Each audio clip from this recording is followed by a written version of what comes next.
Firstly, I want to apologize to everybody. I was just on my phone as we first started because a very dear friend of mine who's in the business, her father passed away yesterday. So I'm really sorry about that.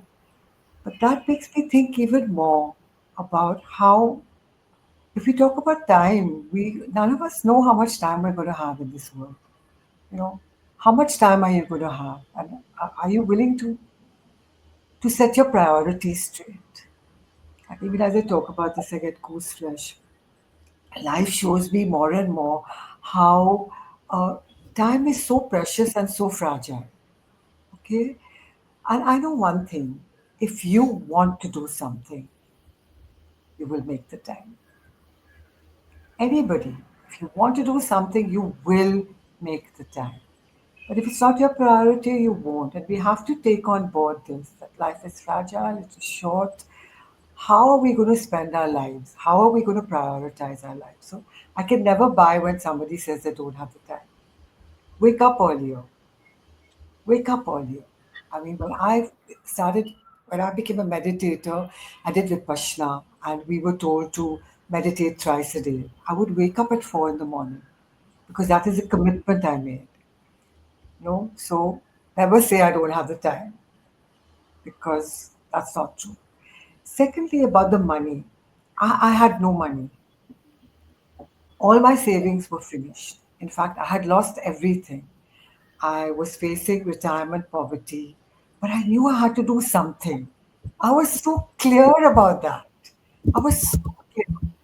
And I've never done a job where I somebody else. It's always been I'm a boss. I'm the boss. So when I did co-interviewing, people didn't hire me anyway because I was much older. So I didn't get that. But then I said, okay, if I let me do something, and I found this digital business, and I loved the idea that I'm going to be the boss of my own business. But I needed money to invest because let's face it, in a business, you have to invest your time, effort, and money. And of course, the investment here is nominal compared to other businesses.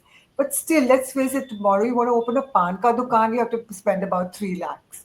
So in a business that's going to be consistent, obviously it'll be double or triple that. That's obvious. I mean, anybody who says that you're not it doesn't going to cost any money, you can be rest assured that's a scam. You can be rest assured that's not a business.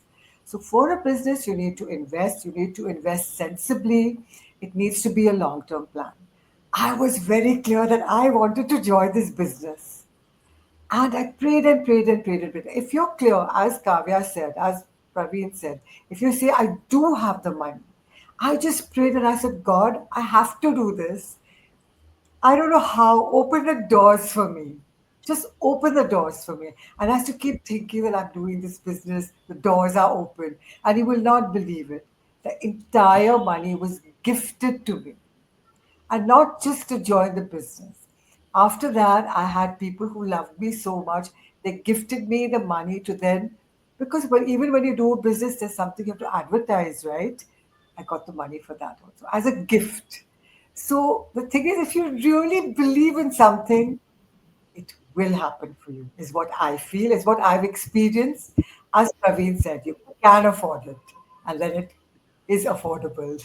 Thank